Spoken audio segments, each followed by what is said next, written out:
दोस्तों नमस्कार। एक कहावत कहते हैं ना कि मुझे तो अपनों ने लूटा, गैरों में कहाँ दम था।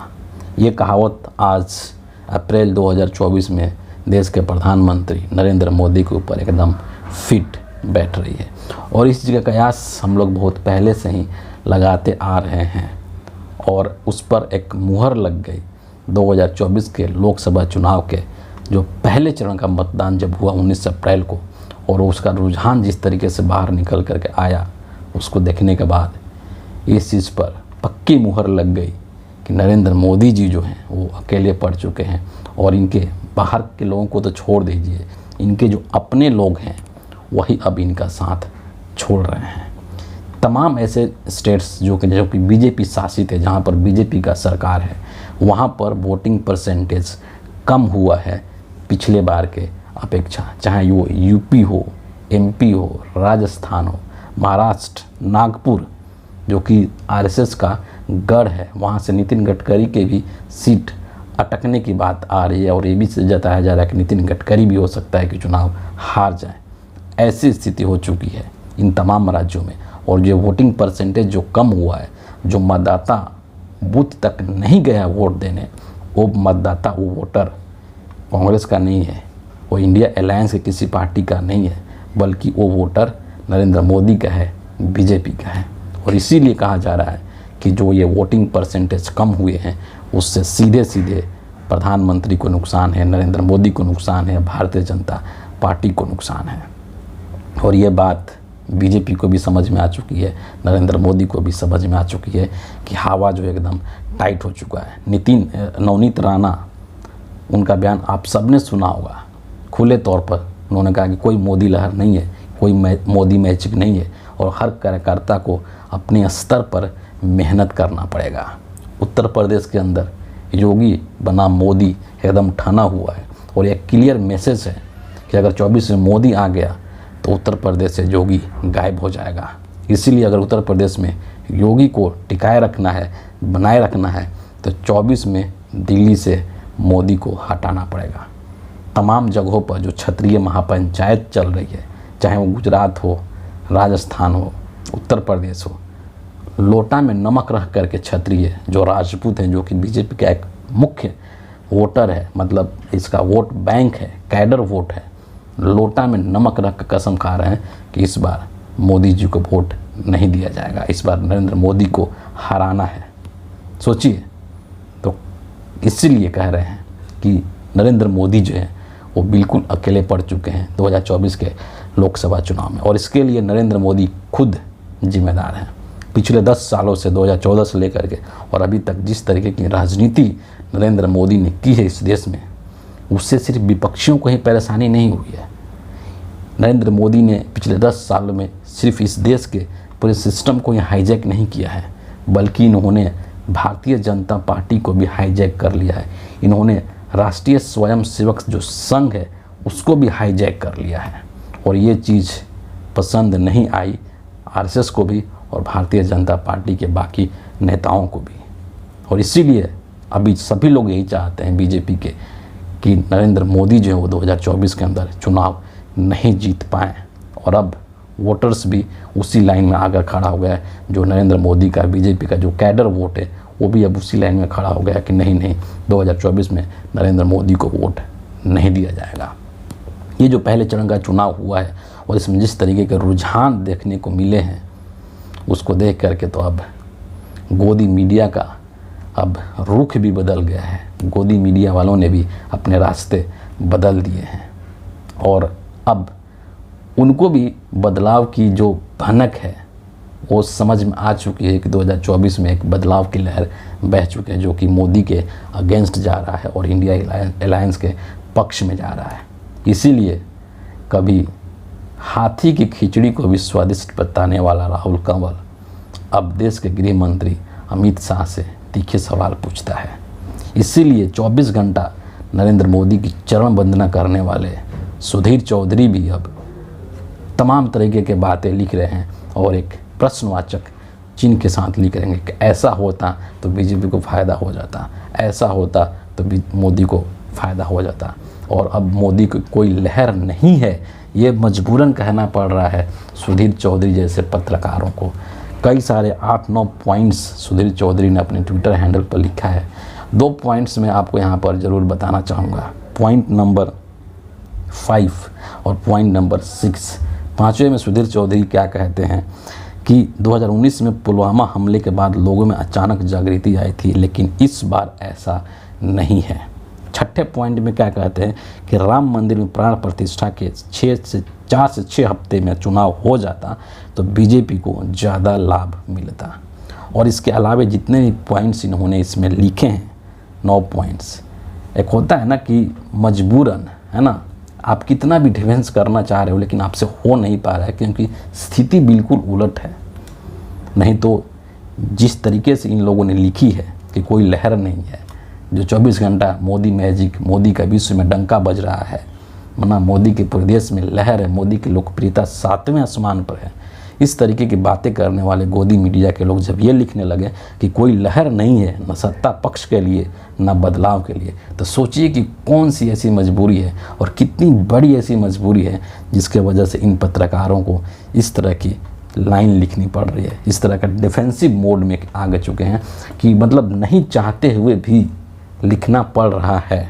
कितनी बड़ी मजबूरी होगी, इससे आप अंदाज़ा लगा सकते हैं कि ये जो बदलाव की बयार है वो कितनी तेज़ी से बह रही है। और जो लोग हैं हिंदुस्तान के इस बार जो वोट कर रहे हैं, वो वोट किसी को जिताने के लिए नहीं कर रहे हैं, बल्कि वो वोट बदलाव के लिए कर रहे हैं। वो वोट नरेंद्र मोदी को हराने के लिए कर रहे हैं। और ये बात नरेंद्र मोदी को भली भांति समझ हो चुका है, उनको इस चीज़ का आभास हो चुका है। 2 चीज़ यहाँ पर, और भी मैं कई सारे पॉइंट्स आपको बताऊंगा, लेकिन यहाँ पर 2 जनसभा हुआ है ना, उसके बारे में मैं जिक्र जरूर करना चाहूँगा। एक जो है उत्तर प्रदेश के अंदर हुआ, जहाँ पर कि राहुल गांधी और अखिलेश यादव स्टेज शेयर किए, और अमरोहा जो लोकसभा सीट है उसके लिए ये जनसभा हुआ था। और अमरोहा पर जो कैंडिडेट हैं वो दानिश अली हैं। आपको याद होगा अच्छे से, दानिश अली ये जो बीएसपी है, बहुजन समाज पार्टी, उसके एमपी हुआ करते थे। और इनके साथ बीजेपी के एमपी ने, रमेश बिधूड़ी ने, संसद भवन के अंदर किस तरीके से बदतमीजी किया था, उसके बावजूद मायावती जी इनका साथ नहीं दिया था। और फिर अंततः दानिश अली भारतीय राष्ट्रीय कांग्रेस, इंडियन नेशनल कांग्रेस को इन्होंने ज्वाइन कर लिया था। और उसी रैली में अमरोहा में ये सभी लोग जुटे हुए थे। अपार जनसलाभ, अपार उत्साह, ऊर्जा, सब कुछ वहाँ पर था। लेकिन मैं यहाँ पर क्या कहना चाहता हूँ कि अमरोहा में प्रधानमंत्री नरेंद्र मोदी की भी रैली थी। देखिए आप कि कितना अंतर है कि एक तरफ ये जो नेता हैं राहुल गांधी, चाहे अखिलेश यादव, चाहे और इंडिया अलायंस के जो नेता हैं, वो मुद्दों की बात कर रहे हैं, महंगाई की बात कर रहे हैं, बेरोजगारी की बात कर रहे हैं, देश के युवाओं को कैसे नौकरी दिया जाएगा उसकी बात कर रहे हैं, लोकतंत्र की बात कर रहे हैं, संविधान की बात कर रहे हैं, जो जनता से जुड़े हुए मुद्दे, उन सब मुद्दों की बात कर रहे हैं। दूसरी तरफ देश के प्रधानमंत्री नरेंद्र मोदी अमरोहा में जा कर के क्या बोलते हैं, क्रिकेटर के नाम पर वोट मांग रहे हैं। भाई मोहम्मद शमी ने कितना बढ़िया खेला, भारत का नाम रोशन किया विश्व कप में, इसीलिए तुम लोग अब बीजेपी को वोट दे देना, नरेंद्र मोदी को वोट दे देना। मतलब खेल खेला मोहम्मद शमी ने, अच्छा प्रदर्शन किया मोहम्मद शमी ने, मेहनत किया और ट्रेनिंग की और प्रैक्टिस किया मोहम्मद शमी ने, और वोट दे दे नरेंद्र मोदी को। मतलब सोचिए कि कितना मतलब खालीपन आ चुका है मुद्दों की, मुद्दा विहीन हो चुके हैं, कुछ है ही नहीं अपना बोलने के लिए। क्या किया है 10 सालों में, कुछ तो किया होगा, उसके नाम पर वोट मांगिए ना भाई। आप मोहम्मद शमी के नाम पर वोट मांग रहे हैं, क्या आपकी मजबूरी है? इसका मतलब तो यही है कि आपने पिछले 10 सालों में कुछ काम ही नहीं किया है, इसीलिए आपको एक क्रिकेटर की मदद लेनी पड़ती है, क्रिकेटर के नाम का, उसकी लोकप्रियता का सहारा लेना पड़ता है। मोदी जी महाराष्ट्र के अंदर भी भाषण दे रहे थे, आप उनका जो बॉडी लैंग्वेज देखते हैं, ऐसा लग रहा था कि अपने ही भाषण से नरेंद्र मोदी थक चुके हैं, उब चुके हैं। एक थकाऊ, एक निराश, हताश उनके मतलब भाव उनके चेहरे पर दिख रहा था, कोई ऊर्जा नहीं, है ना। तो ये जो है नरेंद्र मोदी की हालत हो चुकी है। बिहार में भी राहुल गांधी का एक सभा हुआ भागलपुर के अंदर, जहाँ पर राहुल गांधी और तेजस्वी यादव ने स्टेज साझा किया और वहाँ पर जो इंडिया अलायंस के उम्मीदवार हैं और आरजेडी के जो उम्मीदवार थे बीमा भारती, उनके लिए वोट अपील की गई। तो ये तमाम चीज़ें आप दोनों पक्ष के जो दोनों पक्ष है उसके मानसिकता को समझने की कोशिश कीजिए। यहाँ पर मेरा कहने का उद्देश्य यही है कि एक तरफ इंडिया अलायंस के लीडर्स हैं, वो तमाम मुद्दों की बात कर रहे हैं, और दूसरी तरफ मोदी जी हैं जिनके पास कोई मुद्दा ही नहीं है। कभी राम मंदिर की बात करते हैं, कभी क्रिकेटर के नाम पर वोट मांगते हैं, कभी किसी चीज़ के नाम पर वोट मांगते हैं।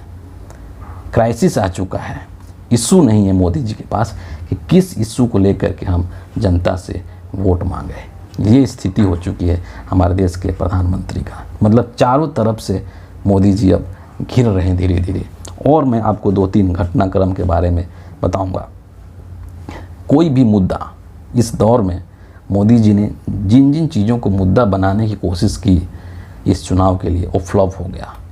और एग्जाम्पल के तौर पर आप ले सकते हैं राम मंदिर, है ना। सुधीर चौधरी साहब ने भी इसी का जिक्र किया है।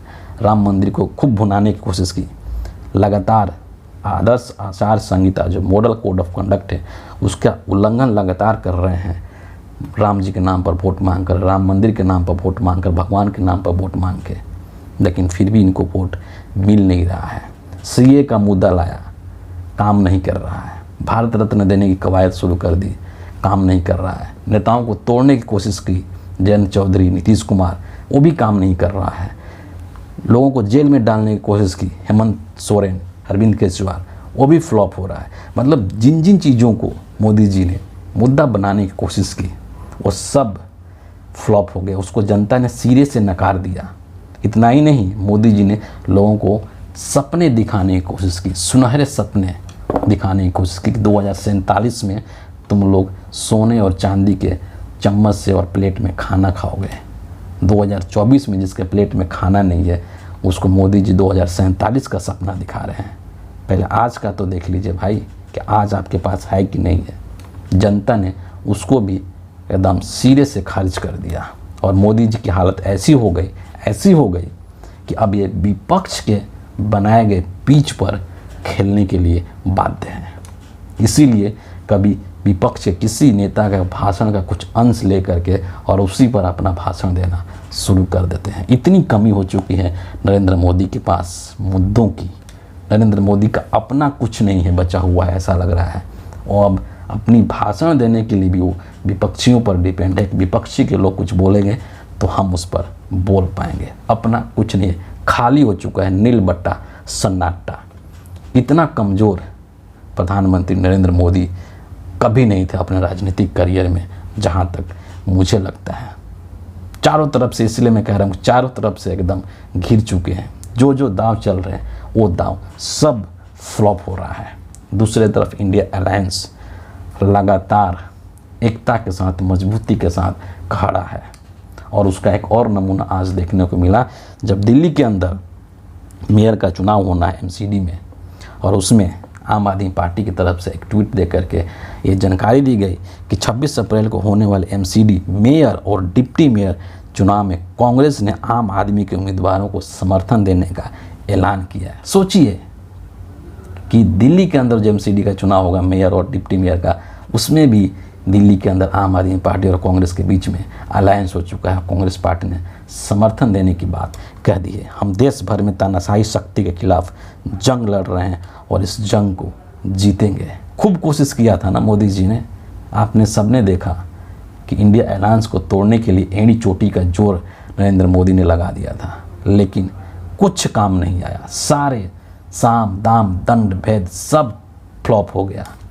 एक इनका दाव जो है वो काम नहीं आया, और जितना इन्होंने तोड़ने की कोशिश की उतना ही मजबूती से इंडिया अलायंस के सभी पार्टनर एक दूसरे से मजबूती से जुड़ते चले गए और अंत तक जुड़े हुए हैं। इतना ही नहीं, एक और चीज़ मैं आपको यहाँ पर बताना चाहूँगा कि अभी कुछ दिन पहले, अभी 2-3 दिन पहले ये न्यूज़ चली कि जो एलन मस्क जो हैं, जो ट्विटर के मालिक हैं, टेस्ला के मालिक हैं, वो हिंदुस्तान आने वाले हैं। और जाहिर सी बात है कि बहुत बड़े इन्वेस्टमेंट को लेकर के आने वाले थे हिंदुस्तान के अंदर। और एन मौके पे विजिट से मतलब एन मौके पर उन्होंने जानकारी दी कि अपनी व्यस्तता के कारण, अपनी निजी व्यस्तता के कारण मैं हिंदुस्तान भारत का यात्रा कैंसिल कर रहा हूँ। नरेंद्र मोदी के लिए ये किसी झटके से कम नहीं है कि एलन मस्क जैसे व्यक्ति, जो कि दुनिया का एक मतलब रिचेस्ट पर्सन में से एक है, और जिसके पास इतने डेटा हैं, इतनी जानकारी है, जो ट्विटर का मालिक है उसके पास किस तरह के डेटा की कमी है ना। तो तमाम जो चीज़ें हैं वो ऐसा लग रहा है कि आज के समय में नरेंद्र मोदी के खिलाफ जा रही है, और नरेंद्र मोदी जो है वो चारों तरफ से ऐसे घिर चुके हैं कि अब इससे बाहर निकलना उनके लिए बहुत मुश्किल हो रहा है, और एक एक चीज़ जो है ना, एक एक चीज़ उनके खिलाफ जा रहा है ना। ऐसा लगता है कि मोदी जी का जो है बुरा वक्त अब आने वाला है, और उसका आभास, उसकी जो एक भनक जो है वो 19 अप्रैल को पहले चरण के चुनाव होने के बाद पूरे देश के सामने खुली किताब की तरह एकदम आ गया। बीजेपी को भी पता चल चुका है, मोदी जी को भी पता चल चुका है, और इंडिया अलायंस को भी पता चल चुका है। आगे देखते जाइए कि अभी और क्या क्या होता है और नरेंद्र मोदी की क्या हालत होती है, ये अभी देखना बाकी है। फिलहाल इस वीडियो के लिए इतना ही है। आप सभी का बहुत बहुत धन्यवाद।